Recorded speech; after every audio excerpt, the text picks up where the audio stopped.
दोस्तों, south east Asia के दो मुल्क थाईलैंड और कंबोडिया एक बार फिर से खतरनाक बॉर्डर वॉर की तरफ बढ़ रहे हैं। Hundreds injured, several killed, villages खाली और फाइटर जेट्स एयर स्ट्राइक्स कर रहे हैं। पर सवाल ये है, ये सब अचानक कैसे फूटा और इसके पीछे असली वजह क्या है? आज इस डॉक्यूमेंट्री में हम पूरा सच समझेंगे, फैक्ट्स के साथ, हिस्ट्री के साथ और ग्राउंड रियलिटी के साथ। चैप्टर 1, कॉन्फ्लिक्ट का बीज, 100 साल पुरानी दुश्मनी।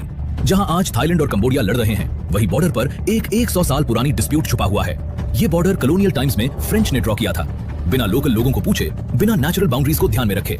इसका रिजल्ट, दोनों कंट्रीज आज भी क्लेम करती हैं कि कुछ हिस्सा उनके कंट्रोल में होना चाहिए। इस बॉर्डर डिस्प्यूट का सबसे सेंसिटिव रीजन जंगलात, हिल्स और स्ट्रेटेजिक मिलिट्री रूट्स, यानी ये छोटी सी फायरिंग भी दो देशों को फुल स्केल वॉर में ढकेल सकती है। Chapter 2, trigger, landmine blast. जुलाई 2025, बॉर्डर के जंगल एरिया में थाई सोल्जर्स पेट्रोलिंग कर रहे होते हैं, तभी एक लैंडमाइन इनमें से कई सोल्जर्स को उड़ा देती है। थाईलैंड का कहना है ये नई लैंडमाइंस कंबोडिया ने लगाई हैं। कंबोडिया का जवाब, हमने कुछ नहीं किया, थाईलैंड खुद झूठ फैला रहा है।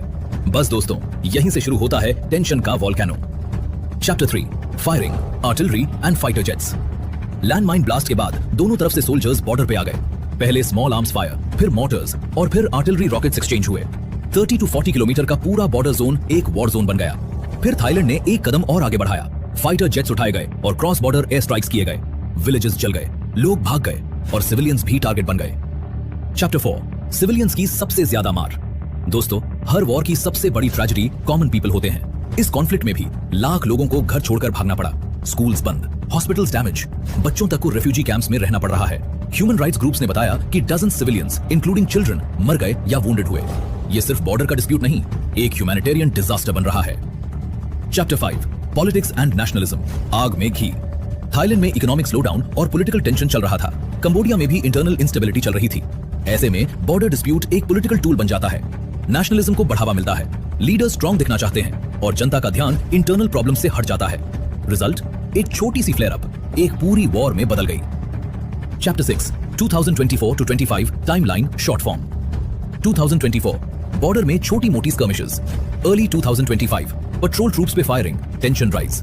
जुलाई 2025, landmine blast, Thai soldiers injured. Within 24 hours, heavy firing, artillery, multiple border points पर clashes. Next week, Thailand launches major air strikes. December 2025, ceasefire collapse, casualties बढ़ते जाते हैं। Chapter 7, क्या ये वॉर रुक सकती है?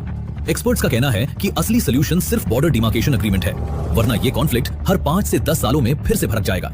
रीजनल पावर्स मीडिएशन कर रहे हैं, लेकिन जब तक दोनों मुल्क ट्रस्ट नहीं बनाएंगे, पीस इम्पॉसिबल है। दोस्तों, ये वॉर सिर्फ एक बॉर्डर लाइन पर नहीं हो रहा, ये वॉर लोगों की जिंदगी पे हो रहा है। अगर दुनिया ने टाइमली इंटरवीन ना किया तो साउथ ईस्ट